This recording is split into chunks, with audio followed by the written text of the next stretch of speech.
अस्सलाम वालेकुम जी। आज का टॉपिक हमारे पास है डेंसिटी मैट्रिक्स और फिर हम देखेंगे equation of motion for density matrix. तो डेंसिटी मैट्रिक्स क्या है, क्वांटम स्टैटिस्टिकल मैकेनिक्स में इसकी अहमियत क्या है, इसका मैथमेटिकल टूल कैसे बनता है, और ये आपके पास टाइम डिपेंडेंस जो हम देखेंगे इसकी डेंसिटी मैट्रिक्स की लेवलाइज थ्योरम जो क्लासिकल मैकेनिक्स में पढ़ा था उसके एनालॉगस कैसे ये बनता है, वो सारा कुछ आज के हमारे इस लेक्चर में आने वाला है।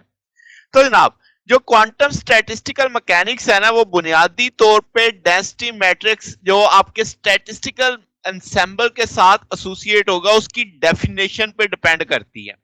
सादा तरीन बात आगे चल के डिटेल में इसकी समझ आएगी कि बुनियादी तौर पे ये है क्या। तो डेंसिटी मैट्रिक्स में क्या है, अगर हम पहले एक बात समझ लें कि प्योर क्वांटम स्टेट अगर हम एक सिस्टम की देखते हैं तो वो हम सिंगल वैल्यू वेव फंक्शन से देखते हैं, साई ए अल्फा जिसे मैंने कह दिया।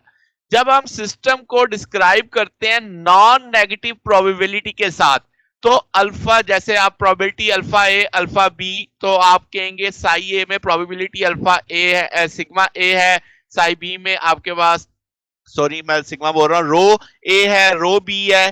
तो एक स्टैटिस्टिकल अप्रोच हमें अब चाहिए होगी इस सारे को स्टडी करने के लिए।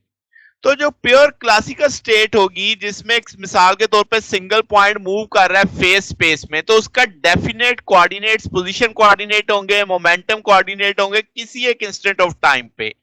तो जो स्टैटिस्टिकल स्टेट हम डिस्क्राइब करेंगे नॉन नेगेटिव डेंसिटी फंक्शन की, वो इस तौर पे आ जाएगी Q1 Q2 QF P1 P2 PF into t आ जाएगा।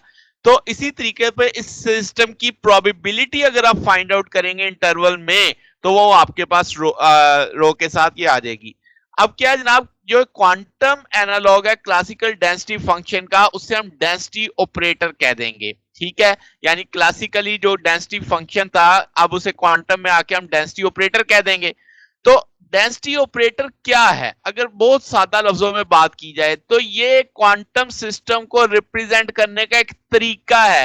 वो जो पहले हम वेव फंक्शन से समझाते थे, अब उसको हम डेंसिटी ऑपरेटर की मदद से समझाएंगे। बात समझ गए, एक मुतबादल तरीकाकार क्वांटम सिस्टम को समझने के लिए। तो ऑपरेटर्स को तो हम मैट्रिक्स के थ्रू भी रिप्रेजेंट कर सकते हैं।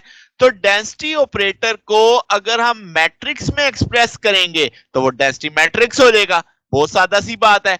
तो डेंसिटी मैट्रिक्स क्या एक्सप्रेस करेगा, तो वो quantum mechanical matrix element plus और एनसेम्बल्स एवरेज जो एक ही ऑपरेशन के अंदर हम लेंगे उसके रिजल्ट्स को एक्सप्रेस करेगा। अगर मुझसे कोई कहे इसकी डेफिनेशन बनाओ डेंसिटी मैट्रिक्स की, तो हम कहेंगे डेंसिटी मैट्रिक्स क्या है, ये आउटर प्रोडक्ट होगा वेव फंक्शन और उसके कॉन्जुगेट का। जैसे आप देख सकते हैं वेव फंक्शन और उसका कॉन्जुगेट मैंने दिखाया हुआ है, तो इसका रिजल्ट आपके पास ये आ जाएगा। यहाँ पे आपके पास रो एन एम मैंने लिखा है, और ये बराबर आ जाएगा summation rho alpha c m conjugate के साथ अल्फा और सी एन अल्फा। अब रो अल्फा क्या है, probability of finding the system in state जो उस वेव फंक्शन के अंदर होगी। और यहाँ पे आपने जो आप सी एन अल्फा एक्सपेंशन आएगा, और सी एन जब स्टेरिक लग गया तो उसके कॉन्जुगेट का जो एक्सपेंशन होगा वो आ जाएगा। तो ये एक तरह से डेफिनेशन बन गई डेंसिटी मैट्रिक्स की। इसको लेके अब हमने बनानी है equation of motion of density matrix. इसी को टॉपिक में आ जाता है time dependence of density matrix या quantum mechanical version of Liouville theorem. ठीक है, तो ये तीनों पेपर में किसी भी नाम से आ सकते हैं आपके पास, मैंने तीनों मेंशन कर दिए। श्रोडिंगर टाइम डिपेंडेंट इक्वेशन, अब आपको पता है H psi alpha iota H का d psi alpha over d t आ जाएगा। अब एच आप जानते हैं हैमिल्टोनियन ऑपरेटर है, साई अल्फा अगर आप मेंशन करना चाहें तो सी के अल्फा डी फाई के आ जाएगा इन टर्म ऑफ फाई, यानी आप फाई के रिप्रेजेंट कर रहे हैं उसको।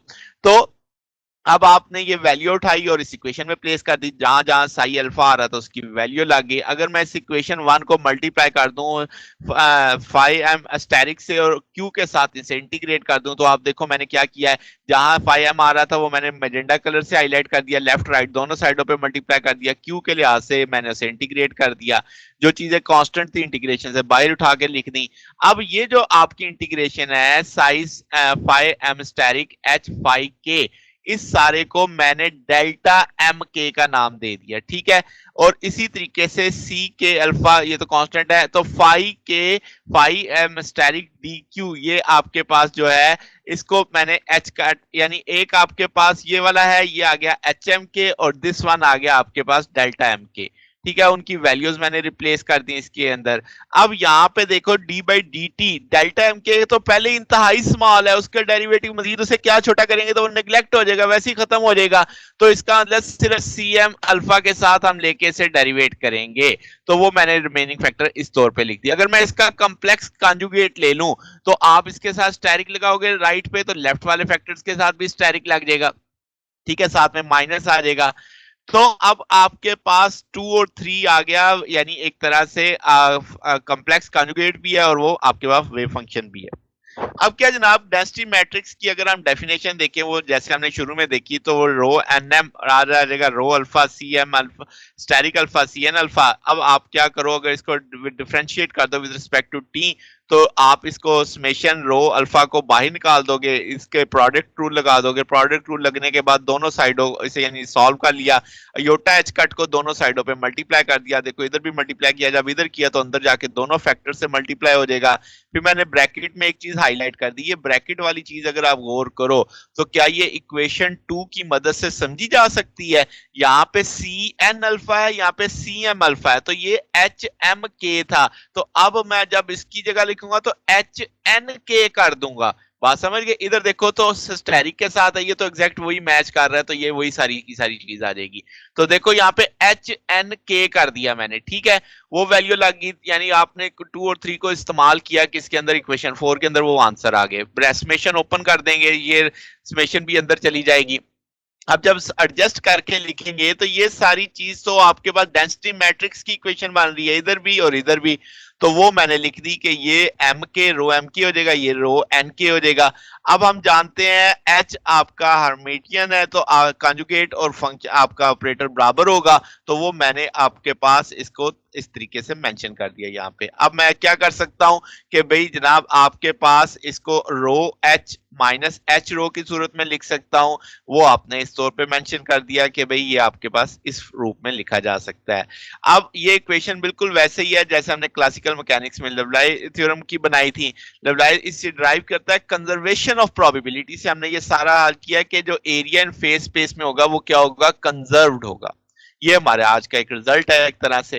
तो ये हमारा आज का टॉपिक था। अगर आपको इसमें कोई बात पूछनी हो, डाउट हो, तो नीचे कमेंट्स में पूछ सकते हैं। वीडियो अच्छी लगी हो तो वीडियो को लाइक कीजिएगा, दोस्तों के साथ शेयर कीजिएगा और चैनल को सब्सक्राइब कर दीजिएगा। अब तक के लिए इतना ही, बकिया इंशाल्लाह फिर नेक्स्ट देखेंगे। ओके, अल्लाह हाफिज।